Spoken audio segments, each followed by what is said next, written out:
Hello hi எல்லாருக்கும் வணக்கங்க. Welcome back to our channel. இன்றைக்கி நம்ம ஒரு ஸ்வீட் ரெசிபி தான் பார்க்க போகிறோம். ரொம்ப ஈஸியாக பண்ணிடலாம். ப்ரெட் அல்வா எப்படி செய்கிறதுன்னு பார்க்கலாம். ரொம்ப ஈஸியாக பண்ணிடலாம். யூஸ்வலாக ஹல்வா பண்ணுறதுக்கு ரொம்ப லேட் ஆகும், பட் இந்த ஹல்வா பண்ணுறது ரொம்பவே ஈஸி. ஸோ வீடியோக்குள்ளே போகிறதுக்கு முன்னாடி நம்ம சேனல் இது வரைக்கும் சப்ஸ்கிரைப் பண்ணலைன்னா மறக்காமல் சப்ஸ்கிரைப் பண்ணிவிட்டு கூடவே பக்கத்தில் இருக்க பெல் பட்டனையும் கிளிக் பண்ணிவிடுங்க. ப்ரெட் எடுத்து வச்சுருக்கேன்.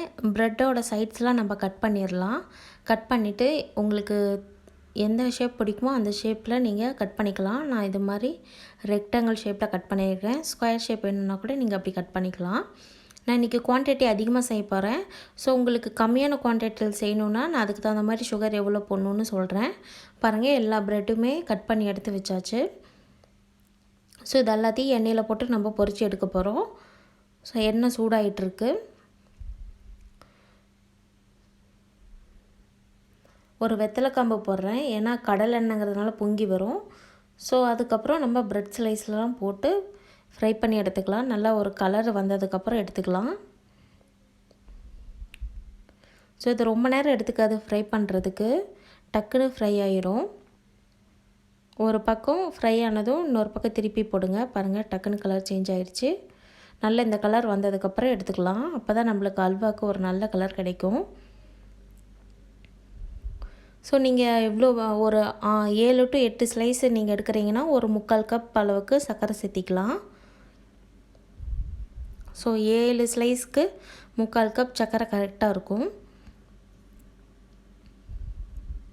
ஸோ சிம்லேயே வச்சு ஃப்ரை பண்ணிக்கோங்க.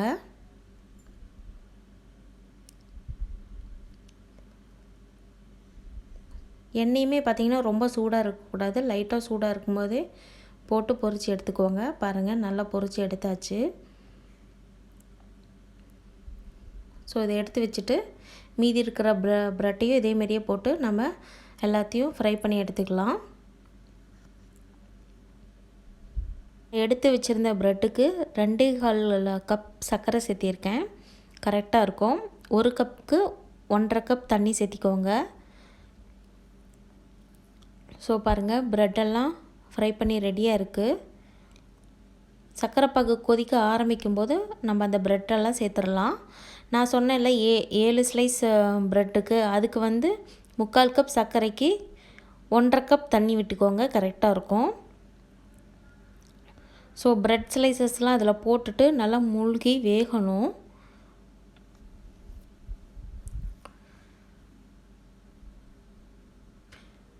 ஒரு கப்புக்கு 1.5 கப் தண்ணி சேர்த்திக்கலாம். 3/4 கப்புக்கு 1.5 கப்புக்கு கம்மியாக அப்படி சேர்த்திக்கலாம். பாருங்கள், எல்லாம் நல்லா மேஷ் ஆகணும். ஒரு சில பேர் மிக்சியில் போட்டு அரைச்சி கூட செய்வாங்க. ஸோ நம்ம இதுமாரி தண்ணியில் கொதிக்க வைக்கும்போதே நல்லா மேஷ் ஆயிரும்.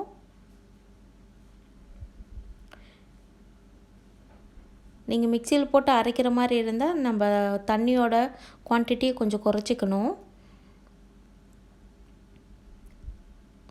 ஸோ பாருங்கள், கலர் சேஞ்ச் ஆயிடுச்சு. ஹல்வாவும் தண்ணி வற்றிடுச்சு, சர்க்கரை பாகும். இன்னும் இது கொஞ்சம் நேரம் இருக்கட்டும்.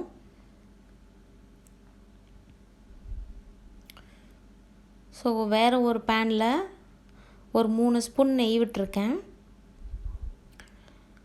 நெய் சூடானதும் ஒரு கையளவுக்கு முந்திரி சேர்த்திக்கலாம். முந்திரி லைட்டாக கலர் சேஞ்ச் ஆகட்டும், ப்ரௌன் கலர் ஆகட்டும். ஸோ நம்ம அதை ஆயிலில் தான் ஃப்ரை பண்ணியிருக்கிறோம் ப்ரெட்டெல்லாம். ஸோ அது வேகும்போது ஆயிலெலாம் கொஞ்சம் வெளியே விடும். ஸோ நிறைய நெய் சேர்த்திக்கணும்னு அவசியம் இல்லை. பாருங்கள், முந்திரி நல்லா கலர் சேஞ்ச் ஆனதும் நம்ம அல்வா கூட சேர்ந்துடலாம். பாருங்கள், இது மாதிரி கடாயில் ஒட்டாமல் வரணும் கரண்டியோட.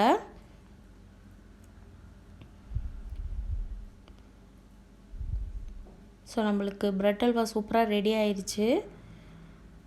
இது மாதிரி கடாயில் ஒட்டாமல் வரணும். அந்த ஸ்டேஜில் நம்ம இறக்கிடலாம். நம்ம விட்டால் நெய்யெல்லாம் பிரிஞ்சு வரணும். ஸோ அவ்வளோதான், நம்மளோட சூப்பரான ப்ரெட் அல்வா ரெடி ஆயிடுச்சு. ரொம்ப ரொம்ப ஈஸியாக பண்ணிடலாம். டேஸ்ட்டும் ரொம்பவே நல்லாயிருக்கும். மற்ற அல்வா மாதிரி ரொம்ப டைம் எடுத்துக்காது செய்கிறதுக்கும். கண்டிப்பாக நீங்களும் உங்கள் வீட்டில் ட்ரை பண்ணி பாருங்கள். ட்ரை பண்ணி பார்த்துட்டு எப்படி வந்ததுன்னு சொல்லுங்கள். தேங்க்யூ.